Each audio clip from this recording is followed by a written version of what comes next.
It was. In fact, we just opened a barrel, and we barrel at 100 proof. That came out 107. Yeah. Now, it makes me sad because when it comes out 107, that means I don't get the 20 or so cases that should come out of it. It's a far fewer number of them.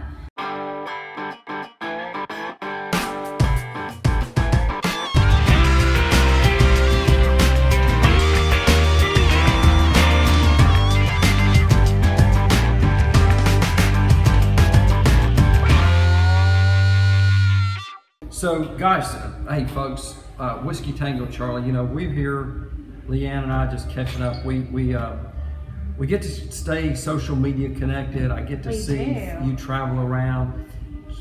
Just got back from the New Orleans Bourbon Fest. Tell me about that. Oh, it was fantastic.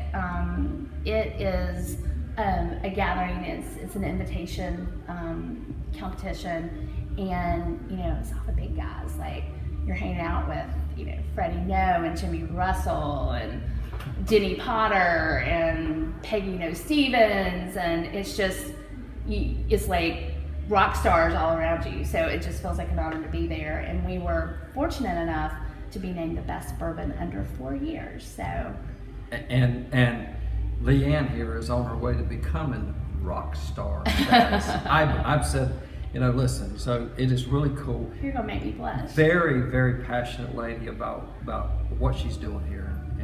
Well, it is amazing, the talent in North Carolina, and I'm just so glad that not just bourbon and whiskey distillers, but gin, vodka. We've got amazing rums. Out of Nate's Distillery, Muddy River, right here outside of Charlotte. Yeah. Just great folks. So yeah. I am lucky to work with a lot of great people. Ollie Mulligan over at Great Wagon Wheel. So that's down near me. Yeah. Yeah. So that's down near me. So listen, Leanne, I was just blown away. My first visit up here, I traveled up with my good friend Troy here. You were having the ribbon cutting with the Cabarrus County Chamber of Commerce. The place was packed, and you brought out and you said, "Hey, Charles, this was not over in that tasting. I think it was something else that was really special." And was that a 103 or ish? It was. In fact, we just opened a barrel, and we barrel at 100 proof. That came out 107. Yeah. Now, it makes me sad because when it comes out 107, that means I don't get the 20 or so cases that should come out of it. It's a far fewer number of them. So they're rare when you find those that proof up like that. Right. Aren't they? No, they're interesting and they're delicious. So I just had a little bit of, so listen, I don't care if it's 107, if it's 100, you guys are pushing out some great product. Well, thank you. We appreciate that. We are led by our amazing distiller, Sebastian Correa. The luckiest and best decision I made in this distillery was hiring him. He is a rock star, and he works so hard. And you met Marty Kenning, who's our second distiller we've added. We're now doing 2 shifts, and we've got a wonderful young man who retired from the military. He's a Marine, Taylor McDade, who is leading our fermentation, and we've been able to move. We're now, we've always been 100% North Carolina corn, but we're now working with the malt house over in Rowan County, and they source all of their barley 30 miles away or less. So we are using North Carolina barley, which I'm very proud of. So, listen, we're going to go jump out for a break for a moment, and we'll come back to you. Coming back in. Hey folks, we're coming back to you. We're live here, the Whiskey Prison, Southern Grace Distilleries. I'm joined by Leanne Powell, the owner here of this great place. And one of the owners. I am lucky to be able to partner with a lot of fantastic people in this community. Well, and in fact, when I was up, I mentioned I got out of town, Charlotte, early, and I arrived early, and I stopped down the road, at 73 in Maine, and I think one of the guys is kind of partner, Alan. He and I finally got face to face, and that was very fun for just to sit down and because we've been following each other on social media as well. And I posted I was in there, and I wasn't there 10 minutes, a few minutes, and somebody tapped me on the shoulder, and Alan comes in, right? And he said, "How you doing?" And I looked and I said, "Alan," because you see him. But so anyway, we got to meet him, and Did you try anything good?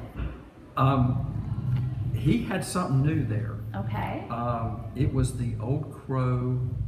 Oh gosh, what was that? It's on the very top shelf in the little ceramic deal. He has done a great job going out hunting for those antiques. He said, "I would like to. Would you share a taste with?" I said, "Alan, absolutely." So no, we did, and so he kind of said, "I understand you guys are about to run out of space." Yeah, we're having to find more places to put barrels. We've upped our production, and I don't know if you've been through the barrel house tonight, but that's over 20,000 gallons of bourbon in there. And we've started our bottled and bond as well.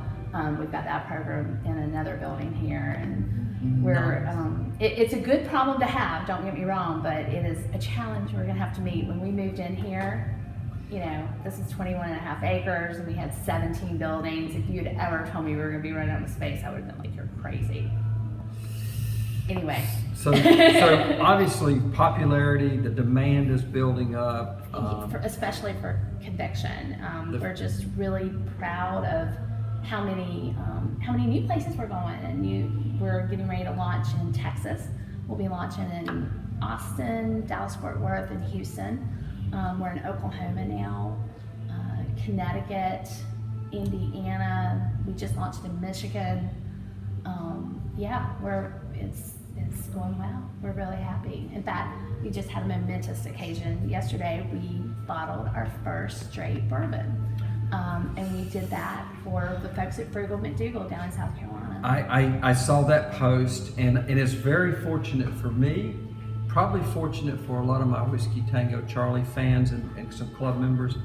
That particular retail outlet is right. I mean, I am within 5 miles of that. Aren't you lucky?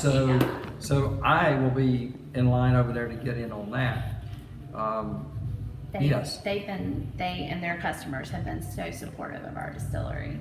So I'm out in the in the social media, and I'm following obviously some of the bourbon pages out there and stuff. So and I see a lot of clubs and stuff doing the barrel picks. Is that something is that allowed even in North Carolina? It is. You have to work with an ABC.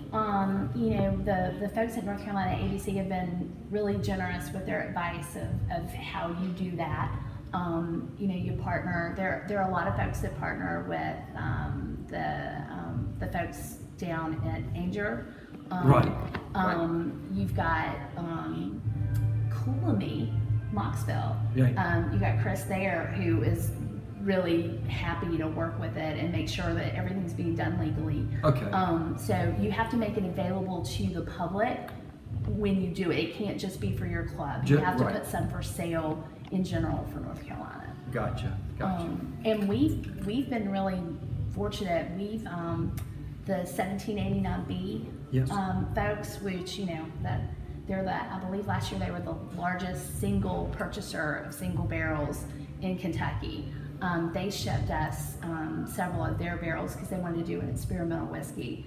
And they've been here, their members have been here and visited, and they've been great supporters of Conviction. Have given us their tasty notes. I mean, there's some great palates in that group. Right. So we see ourselves doing that in the future, and we've done several barrel picks with ABCs. Mount Pleasant ABC has gotten them. Mecklenburg has gotten some. So and Shirley at Anger. So hey, listen, folks, we're going to come back. I'm going to take a little break in here, but we're going to come back because I got a few more really cool questions from Leanne, but I don't want to take away her time. I know she's got folks here, but we'll be back after this.